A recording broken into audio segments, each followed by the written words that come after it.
Hola, muy buen día para todos. Nuevamente desde Canal Pro Eléctrico vamos a continuar con el video número 5, que es la selección de la protección solo magnética en sistemas red contra incendio, como sus siglas RCI. Eh, Muy probablemente si usted está viendo este quinto video tutorial es porque ha visto los 4 videotutoriales anteriores de nuestro canal, Canal Pro Eléctrico.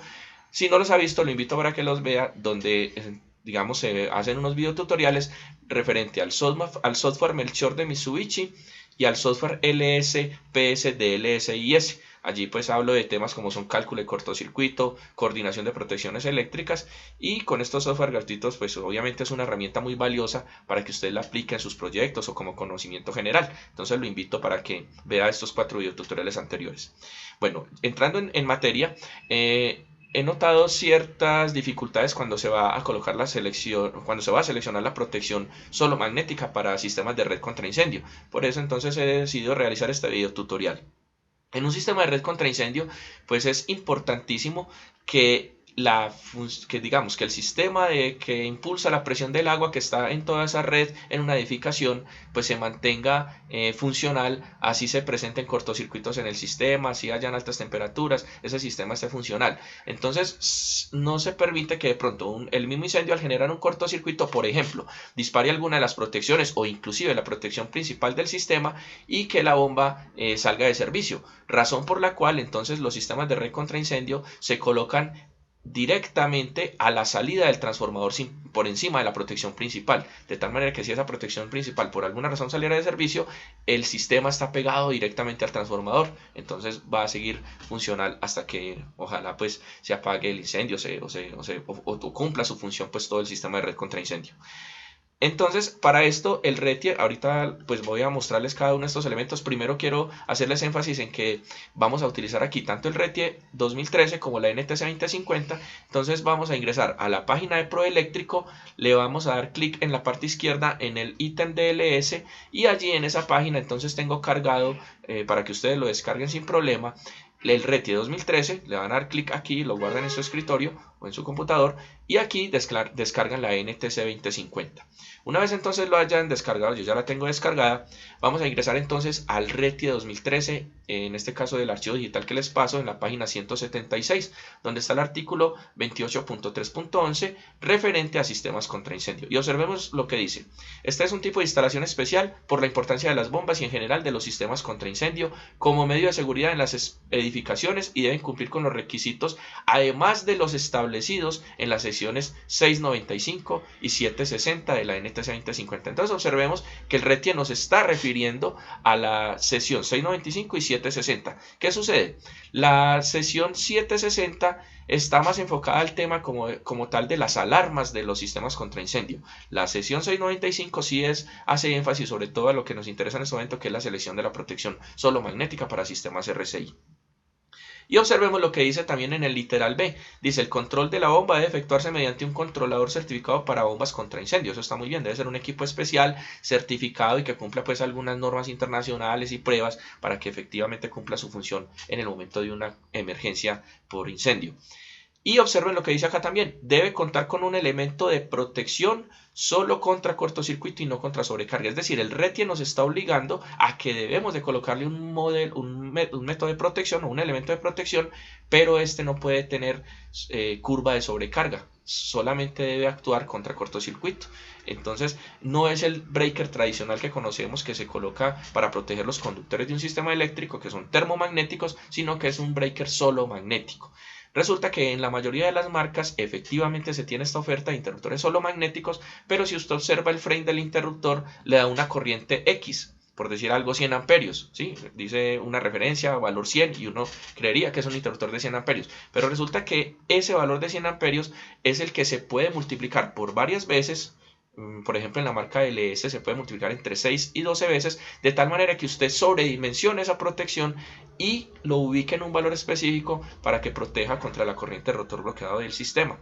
Entonces un breaker, por decir algo, de 100 amperios se podría ubicar para que proteja magnéticamente entre 6 a 12 veces, es decir, entre 600 múltiplos enteros, 700, 800, 900, 1000, 1100 y hasta 1200.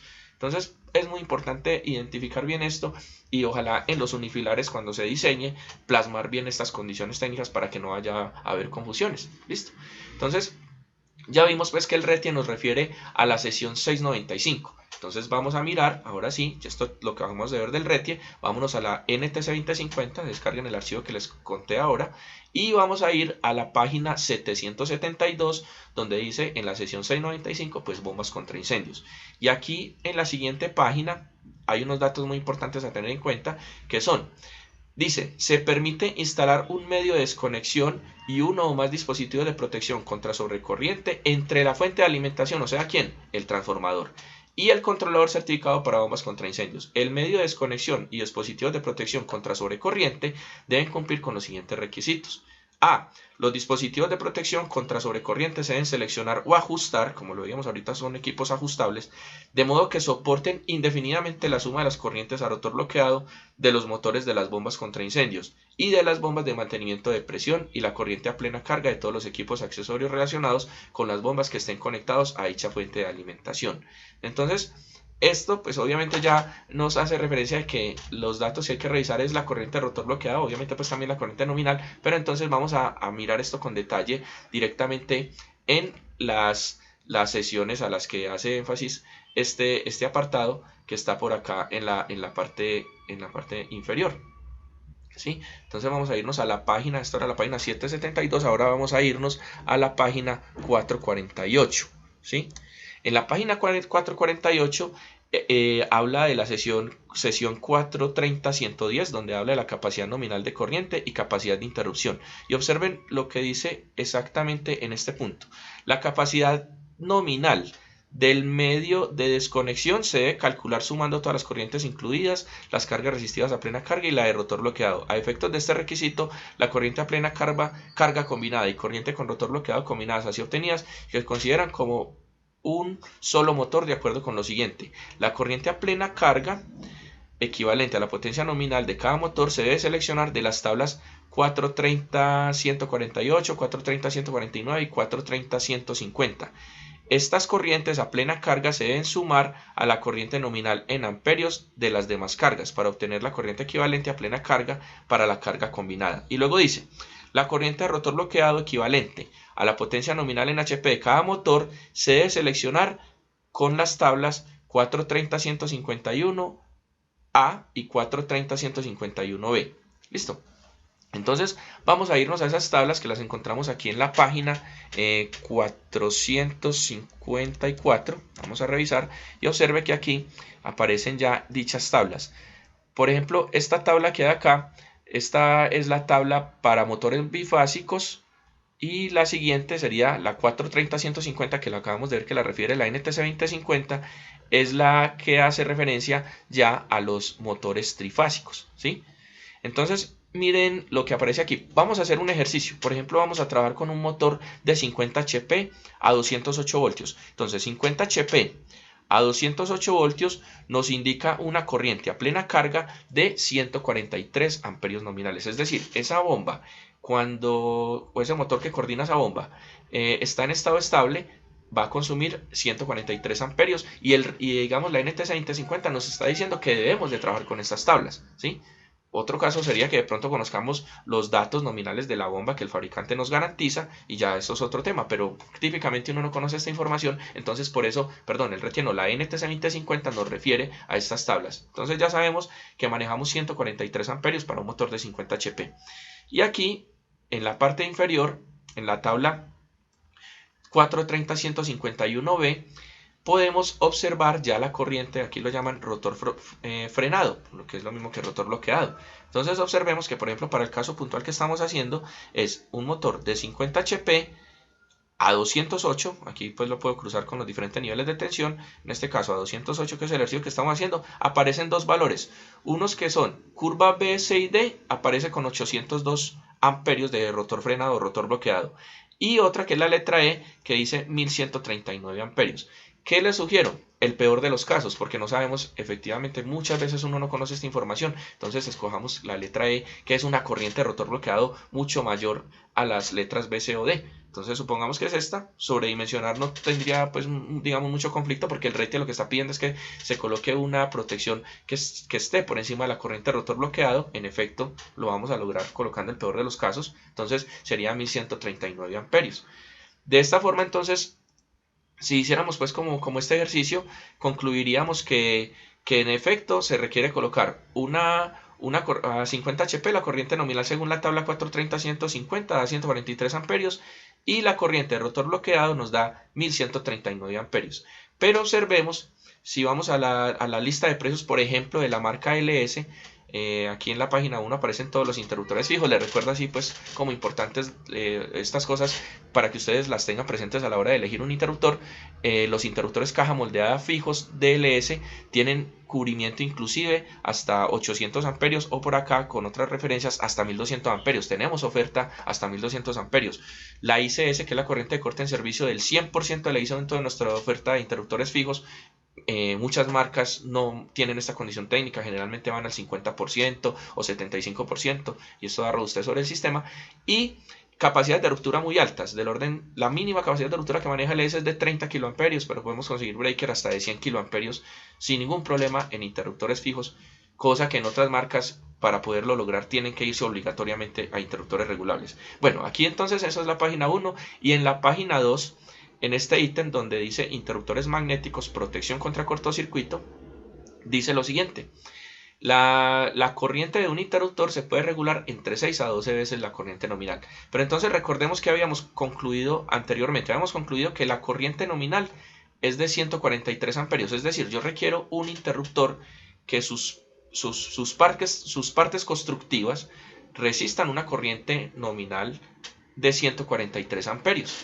Generalmente en las marcas de los diferentes interruptores del mercado aparecen pues como unas referencias con el valor nominal de corriente que él resiste. En este caso estaríamos hablando de que este equipo tiene hasta 100 amperios nominales. Podrían pasar por ahí, sus partes constructivas están diseñadas para que circulen 100 amperios sin ningún problema.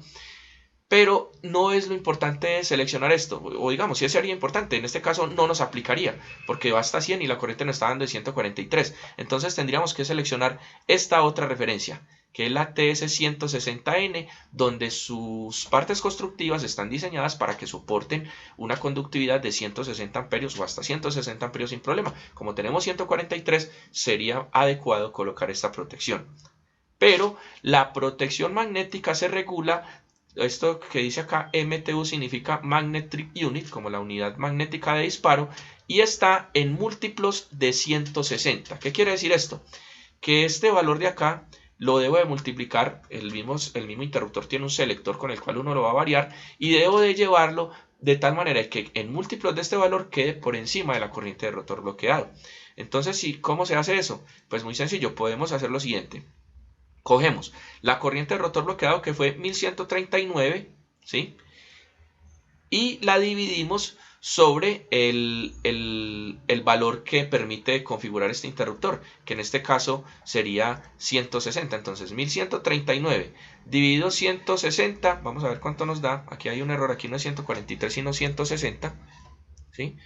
Porque esos son los múltiplos a los cuales yo lo puedo configurar. Vamos a ver cuánto nos da. Aquí tengo la calculadora para que hagamos todo muy bien y quede muy claro. Entonces sería 1139. Como puedo coger el interruptor y dividirlo digamos, colocarlo en múltiplos de 160, entonces divido sobre 160 y eso me da 7.11. ¿Qué quiere decir esto? Vamos a corregir aquí que tenía un pequeño error, 7.11. ¿Qué quiere decir esto? Entonces podemos coger este interruptor y colocarlo o en 7 o en 8, pero como el RT dice que debe quedar por encima, entonces lo vamos a colocar en 8 veces, que acuérdense que es en múltiplos de A1 que podemos configurar entre 6 a 12 veces, lo colocaríamos en 8.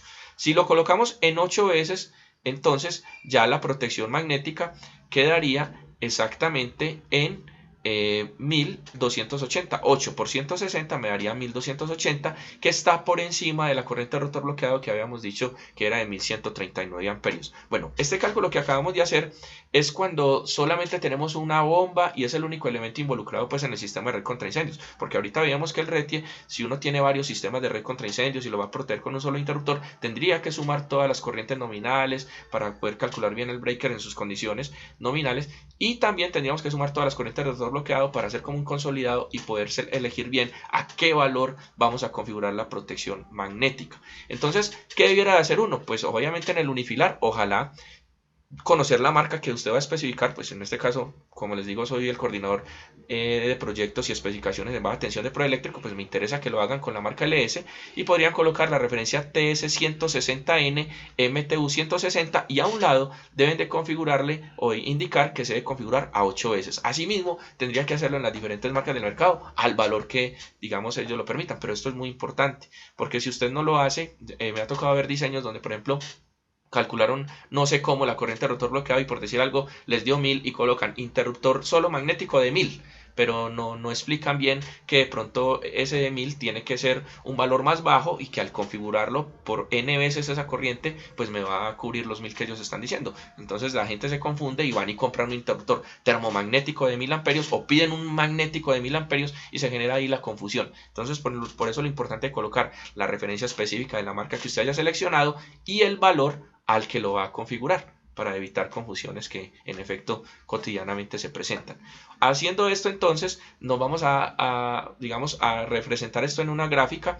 Observemos que si, por ejemplo, acá en este caso lo que estábamos planteando, la corriente de rotor bloqueado es de 1139 amperios y la corriente nominal es de 143 amperios, esta sería como más o menos la curva del motor. Es decir, cuando ya está estabilizado y ha pasado un tiempo, ha pasado la corriente de rotor bloqueado, el motor está estable en 143 amperios, pero en el momento de arranque, mientras se estabiliza, tiene una corriente de 1139 amperios. Aquí estamos hablando de 1000, aquí 1139, y cuando configuramos el interruptor TS160N Magnet Trip Unit de 160 en 8 veces, estaríamos hablando de 1280 amperios, y el interruptor quedaría, si lo graficáramos aquí, como en una especie de L, donde la parte magnética quedó muy, digamos, superior, como lo pedía el RETIE y a su vez la NTC 2050, respecto a la corriente de rotor bloqueado del sistema que estábamos protegiendo. Entonces, esta es como la manera adecuada de hacer esto. De todas formas, si ustedes, por ejemplo, tienen dudas o desean requerir asesoría tanto en este tema como en otros temas, por ejemplo, en coordinación de protecciones, o si tienen un unifilar que quieren trabajarlo con la marca LS y desean de mi asesoría, con mucho gusto se los puedo dar, y me pueden escribir al correo jrincon@proelectrico.com. Entonces quedo muy atento pues a esta información y los invito para que estén muy pendientes. Como les decía, es el quinto video tutorial. Vamos a sacar nuevos videotutoriales, entonces para que estén muy pendientes de nuestro canal Proeléctrico en YouTube. Bueno, muchas gracias por su atención y tiempo, y espero haya quedado muy clara esta información. Muy buen día.